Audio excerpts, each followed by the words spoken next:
ఓం సమర్థ సద్గురు సాయినాథ్ మహారాజ్కి జై. ఓం సాయిరామ్. మన బాబా కుటుంబ సభ్యులందరికీ నమస్తే అండి.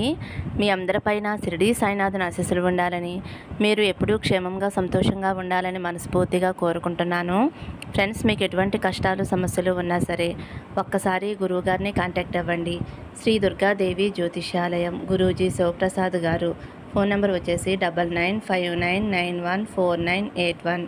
మీ సమస్య ఏదైనా సరే, వ్యాపారం, చదువు, రాజకీయం, ప్రేమ, పెళ్లి, సంతానం, భార్యాభర్తల మధ్య కలహాలు, కుటుంబ సమస్యలు, ఆరోగ్య సమస్యలు, ప్రమోషన్, విదేశీ ప్రయాణం, లక్ష్మీ శాంతి, మనశ్శాంతి, ఇలా ఎటువంటి సమస్యలు ఉన్నా సరే ఆ సమస్యలకు తగిన పూజలు చేసి గురువుగారు 24 గంటల్లో పరిష్కారం చూపిస్తారండి. ఈ గురువుగారికి చూపించుకున్న వారికి ఎంతో మందికి మంచి జరిగింది ఫ్రెండ్స్. కాబట్టి మీరు కూడా ఒక్కసారి నమ్మకంతో కాల్ చేయండి. ఇంక ఈరోజు వీడియోలోకి వెళ్ళిపోదాము. మన బాబాగారు సందేశం అండి. మన బాబాగారు ఏమంటున్నారంటే, తల్లి, నువ్వు కోరుకున్నదే జరుగుతుంది. నువ్వు ఎదురు చూసే శుభవార్త వింటావమ్మా. నా మీద నమ్మకంతో పసుపు కానీ కుంకుమ కానీ తాకు తల్లి అని అయితే మన బాబాగారు మన అందరి కోసం చాలా అంటే చాలా చక్కటి సందేశం తీసుకొచ్చారండి. మరి మన బాబాగారు ఇలా ఎందుకు చెబుతున్నారో ఆయన మాటల్లోనే తెలుసుకుందాము. తమ్నేల్ చూశారు కదండి, పసుపు కుంకుమ. మీరైతే బాబాగారిని స్మరిస్తూ ఒకటి మనసులో అనుకోండి. ముందుగా అయితే పసుపు తాకిన వారి గురించి అయితే మన బాబాగారు ఇలా చెబుతున్నారండి. పసుపు తాకిన నా బిడ్డ ఎవరైతే ఉన్నారో, తల్లి, నీ జీవితం అంతా కూడా శుభకరంగా ఉంటుందమ్మా, శుభకరంగా మారబోతుందమ్మా. మీ ఇంట్లో శుభాలు జరుగుతాయి తల్లి. పసుపు అంటేనే శుభసూచకం కదా. అటువంటి పసుపును తాకావు తల్లి, అంతా మంచే జరుగుతుందమ్మా. గత కొద్ది రోజులుగా పడుతున్న బాధ ఈ రోజుతో తొలగిపోతుంది తల్లి. మనసుకి ప్రశాంతత చేకూరుతుంది. చాలా ఆందోళన చెంది బెంగ పెట్టుకుని ఉన్నావు కదమ్మా. ఇప్పుడు ఆ బెంగంతా కూడా తొలగిపోతుంది.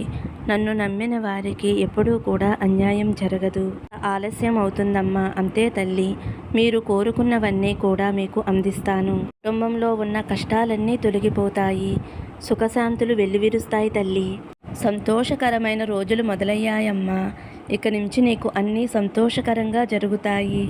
ఇప్పటి వరకు నువ్వు కోల్పోయింది ఏదీ కూడా తిరిగి రాలేదు. కానీ ఈరోజు నువ్వు కోల్పోయింది నీ చేతికి అందుతుంది తల్లి. ఇకపై కూడా నీకు ఏదైతే దూరం అయ్యిందో అవన్నీ కూడా నీకు తిరిగి చేరుతాయి. అది ధనం అవ్వచ్చు, ప్రేమ ఆప్యాయతలు అవ్వచ్చు, అలాగే మీ భార్యాభర్తల బంధం కావచ్చు. ఏదైనా సరే అంతా కూడా సంతోషకరంగా మారిపోయే సమయం ఆసన్నమైంది తల్లి. ఈ రోజుతోనే మొదలవుతుంది. నీకు శుభ సంకేతాలు అందిస్తానమ్మా. ఈ రోజు నుంచి మీ జీవితంలో ఎన్నో ఆనందకరమైన రోజులు చోటు చేసుకుంటూనే ఉంటాయి. ఇప్పటి వరకు నువ్వు ఎంతైతే బాధపడ్డావో, కష్టాన్ని అనుభవించావో, ఎన్నో రెట్లు సంతోషాలు పొందుతావు తల్లి. నువ్వు తలచింది ఏ మంచి పనైనా సరే వెంటనే జరిగే తీరుతుంది. నీ జీవితానికి మంచి మార్గం ఏర్పడుతుందమ్మా. నువ్వు చేస్తున్న పనిలో ఉన్నతి కలిగి నీకు ఆదాయం చక్కగా కలుగుతుంది. నువ్వు వేసుకున్న ప్రణాళికలన్నీ కూడా చక్కగా అమలవుతాయి తల్లి. నీ భవిష్యత్తు కోసం నువ్వు ఎంతో చక్కగా ఆలోచించి తీసుకున్న నిర్ణయాలు నీకు విజయాన్ని ఇస్తాయమ్మా. తద్వారా మీ కుటుంబం ఆనందంగా ఉంటారు. నా కోసం ఈ ఒక్క చిన్న పని చేయమ్మా. నువ్వు గురువారం నా ఆలయానికి వచ్చినప్పుడు రంగు దుస్తులు ధరించరా తల్లి. పసుపు రంగు ధరించడం వలన నీకు గురుబలం అనేది అధికంగా లభిస్తుందమ్మా. నువ్వు పట్టిందల్లా బంగారం అవుతుందమ్మా. అలాగే ప్రతి గురువారం గ్లాసు నీళ్ళల్లో కొంచెం పసుపు వేసి, కొంచెం పచ్చకర్పూరం వేసి ఇల్లంతా కూడా పుండరీకాక్షాయ నమః అని అనే మంత్రాన్ని చదువుతూ చల్లు తల్లి. ఇలా చేయటం వలన ఇంట్లో గురుబలం అనేది పెరుగుతుంది.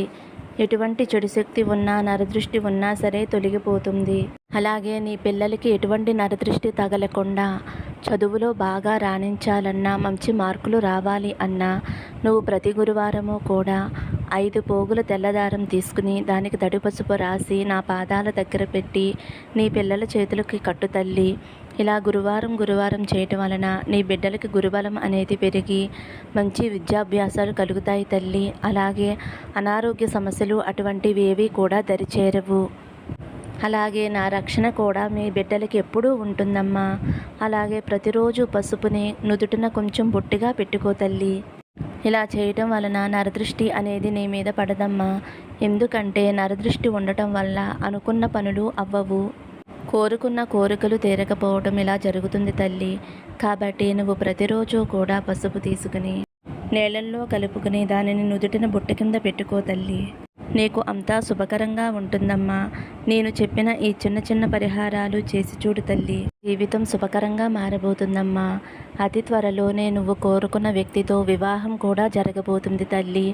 అంటే మీ ఇంట్లో శుభాలు జరుగుతున్నట్టే కదమ్మా అర్థం. నీ కోరికలు ఇష్టాలు అన్నీ నెరవేరుతాయి. ఒక సొంత ఇల్లు కొనుక్కొని గృహప్రవేశం చేసుకుని శుభకార్యం చేసుకోవాలి అని ఆశపడుతున్నావు కదమ్మా.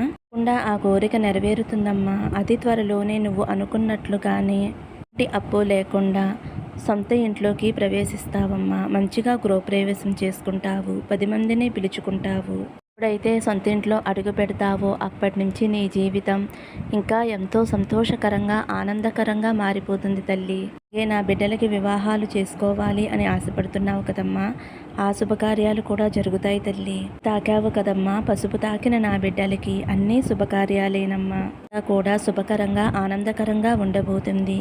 ఇక నీ జీవితంలో ఎటువంటి కష్టాలు ఉండవు తల్లి. అంతా సంతోషం ఆనందం అని అయితే పసుపు తాకిన వారి గురించి ఇలా చెప్తున్నారండి. ఇప్పుడు కుంకుమ తాకిన నా బిడ్డ ఎవరైతే ఉన్నారో తల్లి, ఈరోజు నువ్వు ఒక శుభవార్త వినబోతున్నావు. శుభవార్త నీకు చేరాలి అని ఎన్నో ఏళ్లుగా నువ్వు ఎదురు చూస్తున్నావు కదమ్మా. ఈరోజు ఈ సందేశం ద్వారా నీకు శుభవార్తని అందిస్తున్నాను. అంతకాలంగా మీరు ఆర్థిక ఇబ్బందులు పడుతున్నారు. ఆ ఆర్థిక ఇబ్బందులు తొలగించడానికి మీరు చేసే ప్రయత్నాలు ఏవీ కూడా ఫలించక ఈ రోజు వరకు నానా యాతనలు పడుతూనే ఉన్నారు. అటువంటి బాధలన్నీ తొలగి మీరు అనుకున్నవన్నీ లభించే సమయం వచ్చింది తల్లి. అందుకే మీకోసం ఈ శుభవార్త తీసుకువచ్చానమ్మా. మీరు అనుభవిస్తున్న ఈ బాధలన్నీ తొలగిపోయి ఆర్థికంగా బలం పుంజుకుంటారు. మొదటిగా అయితే మీకున్న రుణ బాధలు తొలగిస్తాను. అయితే మీరు బాకీ పడి తిరిగి సొమ్ము ఇవ్వలేక ఇబ్బంది పడుతున్నారు. వారికి తిరిగి సొమ్ము ఇవ్వటానికి ఈ రోజు నుండే మీకు ధనం లభిస్తుంది. కొద్ది రోజుల్లో మీకున్న రుణబాధలన్నీ కూడా తొలగిపోతాయి. రుణబాధలు తొలగటంతో మీ మనసుకి చాలా ప్రశాంతత వస్తుంది. అతి ముఖ్యంగా కావలసినవి తినటానికి తిండి, ఉండటానికి ఇల్లు, కట్టుకోవటానికి గుడ్డ అతి ముఖ్యమైన అవసరాలు. ఇవి లోటు లేని వారు ఈ ప్రపంచంలో హాయిగా బ్రతకగలరు. వీటికి ఏనాడు కూడా కొదవ ఉండదు తల్లి. మీ ఆర్థిక ఇబ్బందులన్నీ కూడా తొలగిపోతాయి. మంచి స్థాయికి వెళతారమ్మా. ఇకపై మీరు సంతోషంగా జీవిస్తారు. మీ బిడ్డలకి ఏం కావాలో అవి మంచిగా కొనిపెట్టుకోగలుగుతారు. ఇక నువ్వు ఏమాత్రమూ కూడా బాధపడవలసిన అవసరం లేదు తల్లి. చింతించవలసిన అవసరం లేదు. మీకు కావలసినవన్నీ కూడా మీకు ఎప్పటికప్పుడు నేను సమకూరుస్తూనే ఉంటానమ్మా. నా మీద నమ్మకంతో ఆనందంగా సంతోషంగా ఉండండి అని అయితే మన బాబాగారు కుంకుమ తాకిన వారి గురించి అయితే ఇలా చెప్తున్నారండి. మరి ఈరోజు మన బాబాగారి సందేశం మీ అందరికీ నచ్చింది అనుకుంటున్నాను ఫ్రెండ్స్. నచ్చితే ఒక చిన్న లైక్ ఇవ్వండి. సర్వే జనా సుఖినో భవంతు. సమస్తం సద్గురు సాయినాథార్పణమస్తు. శుభం భవతు. జై సాయిరామ్.